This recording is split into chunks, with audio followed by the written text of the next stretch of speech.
Hungarian Folk Tales. Peter and Paul.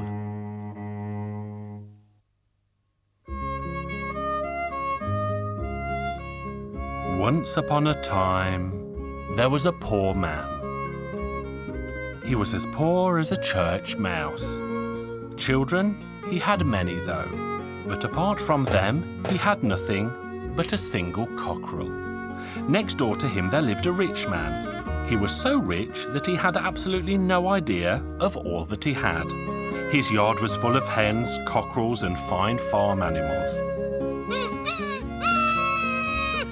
It happened one day that poor man Peter's cockerel went over to rich man Paul's yard.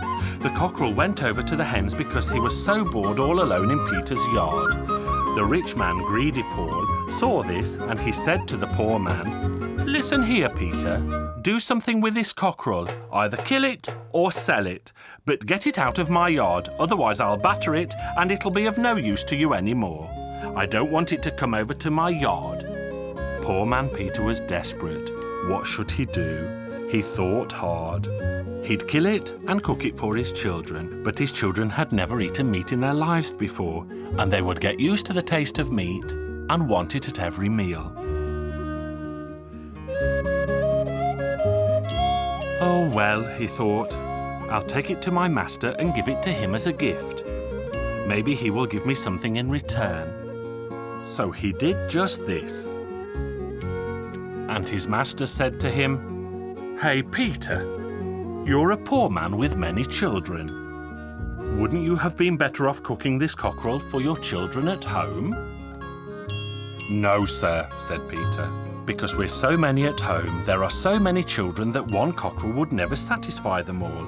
They'd each just have one bite, and once they had tasted the meat, they'd realise it was better than boiled potatoes or simple soup, and they'd never want to eat those things anymore.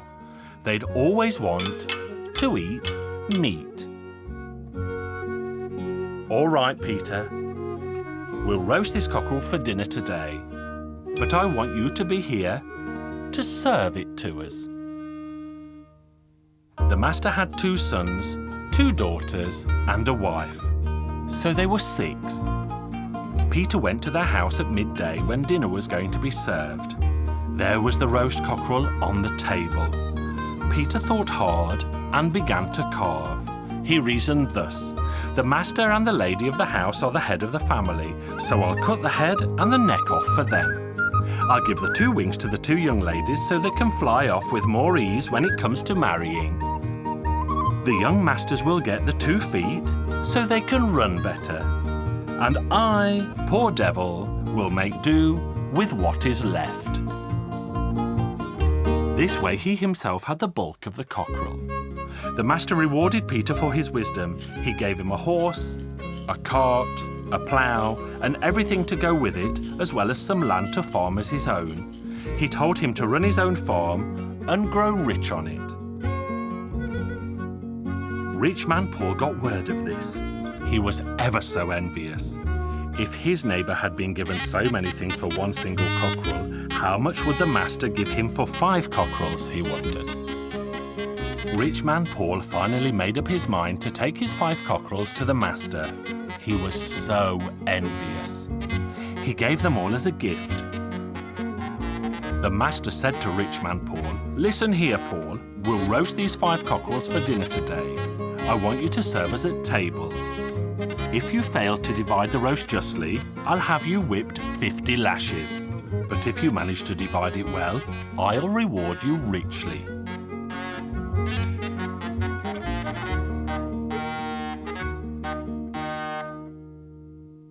The 5 cockerels were roasted, and none was cut up. They were all in one piece. Rich man Paul went to the master's house, but he couldn't divide the meat justly in any way.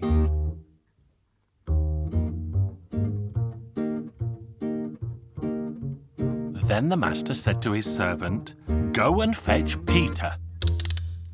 So Peter came. "Well, Peter, you'll have to divide these 5 cockerels among us." Peter thought hard. "Well," he said, I've always believed in the Holy Trinity. This time I'll be guided by it too. I reckon the master and the lady of the house and a cockerel will make a trinity. By the same token, he said, the 2 young ladies and a cockerel will make a trinity. The 2 young masters and a cockerel also. So I, poor devil, and 2 cockerels will also make a trinity. This cheeky but shrewd way of dividing the roast made the master and his entire family laugh. The master richly rewarded Peter again and had the rich man Paul whipped as he had pledged. Paul was given 50 lashes and told never to return to the palace again.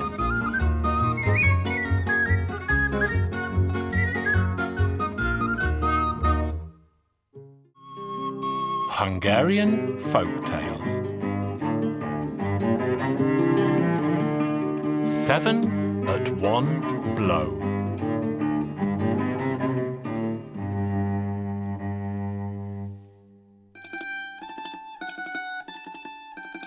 Once upon a time, long, long ago, there lived a tanner. Now this tanner had as many children as a sieve has holes, and even more. One day, he was cooking porridge for his children. There was just enough for each to have a drop.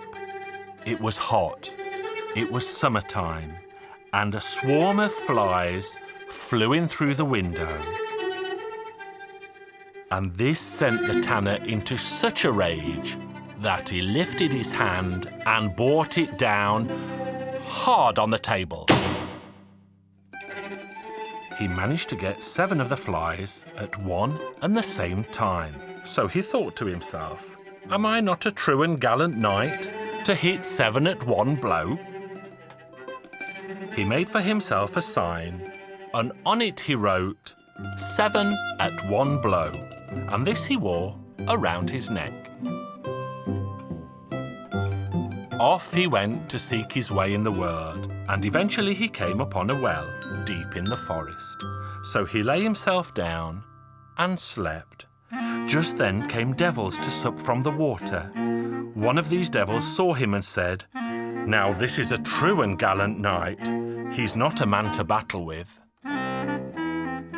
No sooner had he said this than the tanner woke up, and then the devil said, will you not come and serve us true? Your job will be to carry water in this bison skin. With that they went off to where the devils lived, in the infernal fire or somewhere deep in hell. And the devils drank the water up in a flash. So then the king of the devils said, what wages do you require? A load of gold carried home, and I will ride on top of it. And so the bargain was struck. They passed the man the bison skin. The poor man almost collapsed under the weight of it. He set out for the well. He wondered how he was going to be able to carry it back full when he could hardly manage to carry it when it was empty. So he got hold of a spade, and when he arrived, he started to dig around the well. Now the devils got fed up of waiting for him to come back with the water, so one of them upped and went off after him. Said the devil, what are you doing, tanner?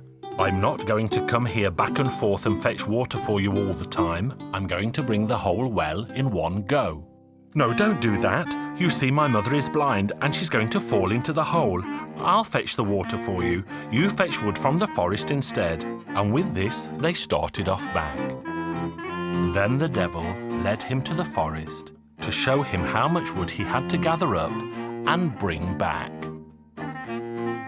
The devil took the top of a tree and bent it down, and the tanner held on to it. Then the branch came loose from the devil's hand, and as the tree sprang back, it threw the tanner up and over the forest. Out sprang a rabbit from under the bush, and the tanner chased it. Asked the devil, now where are you running? After this rabbit, don't you see? I jumped across the forest for it, and I still couldn't catch it. Then the devil ran home and told the others. get rid of this tanner because he's a bigger devil than any of us. The tanner said he wouldn't go away because there was a devil here stronger than him, and he pointed at one of the devils, saying he was the stronger one. And the devil said, "I'm stronger than you. Come with me to the top of the hill. We'll take a whip with us and make it crack. Whoever makes the whip crack louder is surely the stronger of us too." The tanner said, "I don't mind, but give me a club as well." When they got there, the devil said, "You go first at cracking the whip." "And no," said the tanner, "you go first." The devil took the whip and cracked it so hard that the tanner went and fell over. "I wanted to hold the end of the whip, but you were too fast for me." "Now then," said the devil, "it's really your go." "Well, if it's my go, close your eyes, because when I do it, you'll go blind." The devil closed his eyes, and the tanner smacked him right on the head with a club. Then he asked, "Now who can crack the whip harder?" And the devil said, "You can crack it harder. You're a bigger devil than all of us." So they went back, and the devil said to the rest of them, "Take this tanner home right away." So they put the money into a big tub, and he sat on top of it. When he got home, his children came out and said, "Father, Father, how long is it since we last had the meat of a devil?" The devil emptied the tub, money, tanner and all, and ran off back to hell. "It's a good thing that we got rid of him," he told the other devils. "Even his children want to eat the meat of a devil." And that was the full of the story, from its head all the way to its tail.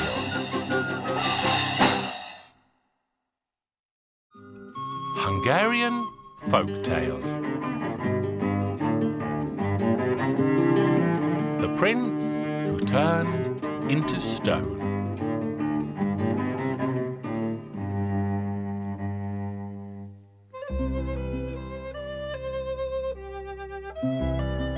Once upon a time, there lived an old king who had 2 fine sons. One day they stood before their father, and they said it was time for them to go and see the world and the 7 seas. The old king was sad, but as there was nothing he could do, he filled their pockets with gold and bade them farewell. The boys said goodbye, and off they went. They kept walking for a long time, until they finally reached a strange new town. When they arrived, the people of the town were having a fair. They were selling beautiful bouquets of flowers, and each prince bought one for himself. They tied a red ribbon around one and a green around the other, and they went on their way.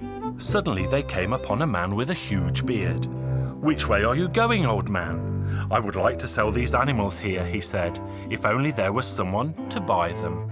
The 2 princes felt very sorry for the old man, and since they liked the animals anyway, they finally bought them. And so they kept marching forward until they came to a fork in the road. Finally the younger one said, "It's your turn to choose, brother. I will take the black road." "All right, but let me tell you what. See this walnut tree by the roadside? Let's both tie our bouquets on a branch. When one of us gets back here and sees that the flowers of the other one have wilted and withered, he should know that his brother is dead."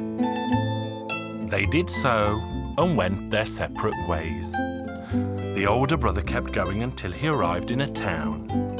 The place was all covered in black drapes. The prince went into an inn and asked the innkeeper why they were in mourning. The innkeeper explained that there was a foreign knight who said that the king should give him the country and his daughter unless he was defeated by one of the king's men. Many young warriors responded to the challenge, but they were all slain, including the 2 sons of the king. Our prince challenged the foreign knight the next morning, and he was so quick and clever with a sword that the foreign knight was killed in an instant. There was celebration and joy in the town. The king took the prince to his palace and promised him the hand of his daughter, plus the country, once he died. And they lived happily without a care in the world. One day the king said, "I would love to eat some wild boar." "I'll be happy to get you some if that's what you want." The prince mounted his horse and rode out to the forest, taking the animals with him. He was busy trying to find a wild boar, but finally night fell. He settled down and made a fire to keep himself warm. Suddenly he heard a voice calling from the tree above. "I'm cold. I'm freezing." "If you're so cold, why don't you come down? I have a fire burning down here. This should warm you up." As he looked up, he spotted an incredibly old woman among the branches. "I would never dare to descend. I'm frightened of the beasts," she croaked. "I will throw down a twig, hit all of them with it, then I know they won't hurt me anymore." The prince did as he was told, and all of a sudden, all three animals turned into stone. The old hag jumped down from the tree, seized the twig from the young man, and hit him too. The prince immediately turned to stone himself. They were all waiting for the prince to return home, but it was in vain. 1 month went by, and during that time the younger prince visited the town of Joy and returned to the large walnut tree. He saw that his brother's bouquet was wilted and dry. He walked down the road until he got to the town. He found the same inn that his brother visited before him. The innkeeper was very happy to see him. "Thank heavens, the prince is back." "Hey, good man, I'm not the one I seem to be," said the younger prince. "The man before me was probably my brother. I am trying to find him myself." When he spoke to the old king, he told him that his beloved son-in-law went to the forest and no one had seen him since. "I shall not rest until I find him," said the younger prince. Finally, he himself was lost just like his brother. When darkness fell, he lit a fire to keep himself warm, and his animals also stretched out for a rest. Suddenly, he heard a wailing from above his head. "I am cold. I am freezing." "If you're so cold, why don't you come down?" he said. "I have a fire burning down here. This should warm you up." "But I'm afraid of the beasts. I will throw down a twig, hit all three of them with it, and then I'll know they won't hurt me anymore." Maybe this old witch killed his brother. Instead of touching the animals, he only stroked the dirt with a twig. And when the old hag jumped down from the tree, she was attacked by the wild beasts. "What have you done with my brother? Where is he?" "The large stone behind you is your brother, and the three flat ones are the animals. Swish them with the twig, your touch will revive them." The prince did as he was told. His brother told him everything. Finally, he returned to the witch. "Good deeds are rewarded by good in return, but evil deeds shall be punished. Now it is your turn to stone, lest you should harm another soul." The old witch turned into stone and never left the forest again. She is still there to this very day. Where? Somewhere on this side of here and the far side of there, where a little pig snorts the air. Hungarian Folk Tales. The Little Cockerel and the Hedge.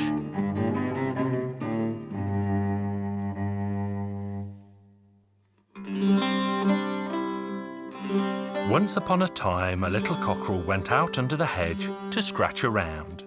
He scratched and scratched around until the hedge was uprooted. Along came a magpie and asked the uprooted hedge, "Now what's the matter with you, hedge? Only yesterday you were standing here all healthy and strong." "Dear me, brother magpie," replied the hedge, "the little cockerel came out to scratch around under me, and now I'm uprooted." "Well then, I'll pull out my fine tail," said the magpie, and he pulled out his own tail feathers just like that. Off he flew to a walnut tree. The walnut tree was astonished at how scruffy the magpie looked, so the walnut tree asked, What's happened to you, Brother Magpie? Only yesterday you had a fine tail, and now you are all scruffy. Dear me, Brother Tree, answered the magpie. The little cockerel went out to scratch around under the hedge. The hedge was uprooted, and I pulled out my fine tail. Well then, I'll clip off my fine twigs, said the walnut tree. And he clipped off his twigs just like that. Around noon came a deer to rest under the walnut tree out of the great heat. She could see that the walnut tree was now completely bald. What happened to you, walnut tree? Only yesterday you were green and flourishing. Now today you're all bald. Dear me, sister dear, answered the walnut tree. The little cockerel went out this morning to scratch around under the hedge. The hedge was uprooted. The magpie pulled out its fine tail feather, and I clipped off all my twigs. Well then, I'll chase away my 2 fine sons, said the deer, and she sent them both away just like that, for which she grieved and grieved. When she felt thirsty, she went to the well for a drink. Now the well was astonished to see the deer appear alone, because she always brought her 2 fine sons with her.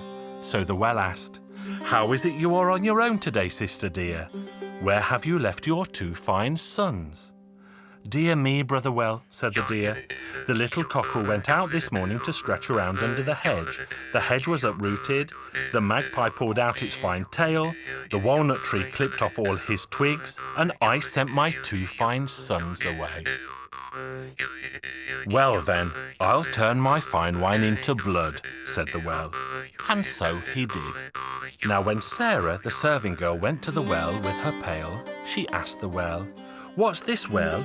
How is it today that you're full of blood instead of your sweet water?" "Dear me, Sarah," said the well, "the little cockerel went out this morning to scratch around under the hedge. The hedge was uprooted, the magpie pulled out his fine tail, the walnut tree clipped off all his twigs, the deer sent her 2 fine sons away, and the water in me has turned to blood. Well then, I'll beat my own head with this pail." And so she did, and off she went with a swollen, battered head back to her mistress. Her mistress asked, "What happened to you, Sarah?" "Dear me, mistress," said Sarah, "the little cockerel went out this morning to scratch around under the hedge. The hedge was uprooted, the magpie pulled out his fine tail, the walnut tree clipped off all his twigs, the deer sent her 2 fine sons away, the water in the well turned to blood, and I beat my own head with the pail. Well then, I'll spread my dough all over the wall." It was just ready for kneading, but she went ahead and spread it all over the wall. Now when the master of the house came home that evening, he saw that the dough was spread all over the wall. "Have you gone mad or what, dear wife, that you spread the dough all over the wall?" "Dear me, husband, the little cockerel went out this morning to scratch around under the hedge. The hedge was uprooted, the magpie pulled out his fine tail, the walnut tree clipped off all his twigs, the deer sent her 2 fine sons away, the water in the well turned to blood, Sarah beat her own head with a pail, and I spread the dough all over the wall. Well then, I'll shave off my fine beard." And he shaved it off just like that. Not long later, the son of the house came home and saw his father with a face like a plucked chicken. He asked, "What happened to you, father dear?" "Son, there's been nothing but trouble here all day. The little cockerel went out this morning to scratch around under the hedge. The hedge was uprooted, the magpie pulled out his fine tail, the walnut tree clipped off all his twigs, the deer sent her 2 fine sons away, the water in the well turned to blood, Sarah beat her own head with a pail, your mother spread the dough all over the wall, and I went and shaved off my fine beard." "Fair enough," said the lad. "I'll go out and cut off the legs of our 4 oxen." With that, he picked up his axe, went to the byre, and straight away cut off a foreleg of one of the oxen. He was just about to take the axe to another when a soldier just happened to arrive and cried to him, "Have you lost your mind, my lad? What are you doing to that ox?" "Dear me, soldier, sir. The little cockerel went out this morning to scratch around under the hedge. The hedge was uprooted, the magpie pulled out his fine tail, the walnut tree clipped off all his twigs, the deer sent her 2 fine sons away, the water in the well turned to blood, Sarah beat her own head with a pail, my mother spread the dough all over the wall, my father shaved off his fine beard completely, and now I'm cutting off the legs of our 4 oxen."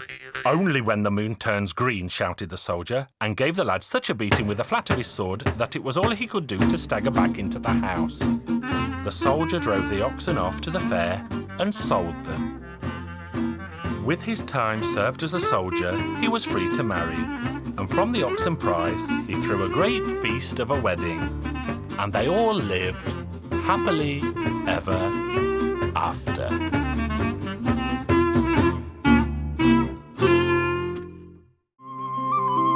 Hungarian Folk Tales. The Fairy from the Oak Tree.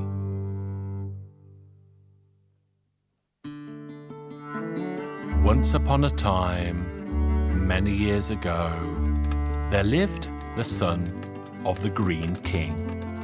Now, since he was all alone in the palace, he was bored, and so he picked up his gun and set off hunting. When he came into the forest, he spied a little rabbit, took aim, and was about to shoot. "Excuse me, young prince, one good deed deserves another. Spare me my life." And so he spared the rabbit's life and went further into the forest while the rabbit scampered away. Then he came upon a fox, and the fox said to him, "Don't shoot, young prince. Spare me, and your good deed will deserve another." So the prince spared his life too and went further into the forest. There he found a deer, and the deer also spoke to him, "Spare me my life, and good fortune will bless you." Off you go to the centre of the forest. There you will find an oak tree with 3 branches. Lop off one of the branches, and out will come a fairy. But take some water with you, for she will probably have need of that.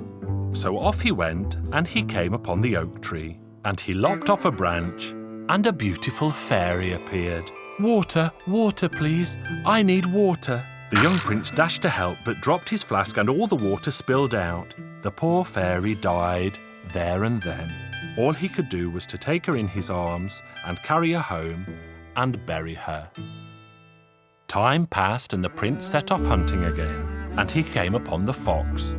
"Now then, kind young prince, for your good deed I'll tell you something good. Go into the forest, cut off another branch of that oak, but bring water with you because you may have need of it." The prince had a flask of wine with him, and he thought that the wine would do. He lopped off the branch. Out came the beautiful fairy. He gave her some wine, but still she went and died. So he picked her up and carried her home in great sorrow and buried her. After mourning her for a while, he once again set off into the forest to go hunting, and he came upon the little rabbit. "Now then, kind young prince, for your good deed I'll tell you something good, but come with me and I'll show you a spring of running water." Then they came upon the oak. "Now lop off that branch."